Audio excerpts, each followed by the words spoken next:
سیدہ عائشہ رضی اللہ تعالیٰ عنہ فرماتی ہیں کہ ایک دن حضور کا درہ رحمت جوش میں تھا اور حضور نے فرمایا عائشہ جو مانگنا ہے مانگ لو۔ میں نے عرض کی یا رسول اللہ اگر آپ اجازت دیں تو میں اپنے باپ حضرت ابو بکر صدیق رضی اللہ تعالیٰ عنہ سے مشورہ نہ کر لوں کہ میں نے کیا مانگنا ہے؟ تو فرمایا کہ جاؤ مشورہ کر لو، مشورے کی اجازت بھی ہوگی۔ میں اپنے والد گرامی کی خدمت میں حاضر ہوئی اور کہا کہ دریائے رحمت جوش میں ہے اور رحمت کا باڑا برس رہا ہے۔ حضور نے فرمایا عائشہ جو مانگنا ہے مانگ لو، یہ اتنا سنہری موقع ہاتھ آیا ہے تو میں چاہتی ہوں کہ کوئی مانگوں تو اہم شے مانگوں۔ تو آپ کی خدمت میں حضور سے اجازت پا کے حاضر ہوئی ہوں، مجھے بتایا جائے کہ میں حضور سے کیا مانگوں تاکہ کوئی چھوٹی چیز نہ مانگوں، بڑی چیز مانگوں۔ تو حضرت ابو بکر رضی اللہ تعالیٰ عنہ نے فرمایا کہ بیٹا حضور سے جا کے کہنا کہ معراج کی خلوت خاص میں اللہ نے آپ سے جو راز کی باتیں کی تھی ان باتوں میں سے ایک بات بتا دو۔ مانگا بھی تو علم مانگا، اور عائشہ میرے سے وعدہ کرو جو حضور بتائیں مجھے بھی آگے بتانا ہے۔ ام المومنین حاضر خدمت ہو گئیں۔ حضور نے پوچھا عائشہ مشورہ ہو گیا؟ کہا جی حضور ہو گیا۔ کہا مانگو کیا مانگتی ہو؟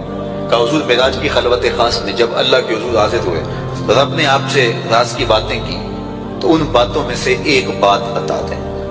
حضور مسکرا پڑے، اس بات پہ مسکرائے ہوں گے میرے یار غار کا انتخاب کیسا ہے، یا اس بات پہ مسکرائے ہوں گے کہ راز کی بات بتا دوں تو راز راز نہ رہا، لیکن وعدہ کیا تھا۔ کہا عائشہ سنو، جب میں قرب خاص میں پہنچا تو میرے مالک نے مجھ سے راز کی جو باتیں کی ان میں سے ایک بات یہ تھی، محبوب تیری امت میں سے کوئی شخص کسی شخص کا ٹوٹا ہوا دل جوڑ دے تو میرے اوپر لازم ہے بغیر حساب کے جنت عطا کرو۔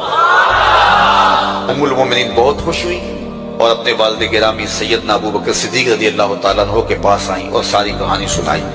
بہت خوش تھی، لیکن حضرت ابو بکر صدیق رضی اللہ تعالیٰ عنہ نے سنا تو رونے لگے۔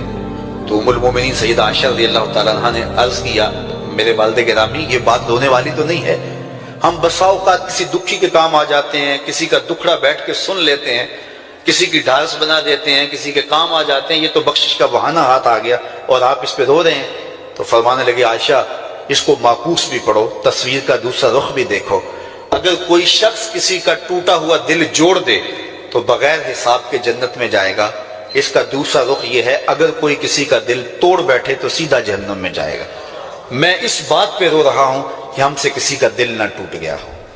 تو آج کی اس مجلس کے اندر کیا یہ دو باتیں میں اور آپ اپنے پلے باندھ سکتے ہیں؟ ایک کا تعلق حقوق العباد سے ہے اور ایک کا تعلق حقوق اللہ سے ہے۔ حقوق اللہ میں سب سے اہم چیز نماز ہے اور پہلا سوال قیامت کے دن نماز کا ہی ہوگا۔ بلکہ حضور نے معراج میں جو مختلف مظاہرے دیکھے ان میں ایک چیز یہ بھی دیکھی، کچھ لوگوں کے سر پتھر سے کچلے جا رہے تھے، پھر صحیح ہو جاتے، پھر کچلے جاتے۔ جبریل سے پوچھا یہ کون لوگ ہیں؟ تو کہا آپ کی امت کے یہ لوگ وہ لوگ ہیں کہ جن کے سر نماز سے بھاری رہتے تھے۔ نماز کا کہو نہ بے نمازی کو، تو وہ پہلا بہانہ تو یہ لگائے گا کہ میرے کپڑے ٹھیک نہیں ہیں۔ میرے بزرگ فرمایا کرتے تھے تیرے کپڑے کیسے پاک ہو سکتے ہیں؟ تو رب کے حضور جھکنا نہیں جانتا، آ اس کے حضور جھکنا سیکھ لے، وہ تیرا لباس بھی پاک کر دے گا، تیرا دل بھی پاک کر دے گا۔ تو دوسرا بہانہ ہے، دوسرا بہانہ یہ ہوتا ہے کہ ہفتے کو شروع کروں گا جی، پہلی تاریخ سے شروع کروں گا۔ یہ وہ بندہ کہہ رہا ہے، ہفتے کا وقت وہ دے رہا ہے جس کے پاس ایک لمحہ بھی اپنا نہیں ہے، جس کو یہ نہیں پتا کہ اٹھنے والا اگلا قدم کہاں ہوگا۔ وہ کہتا ہے انشاءاللہ ہفتے سے شروع کروں گا، فجر سے شروع کروں گا۔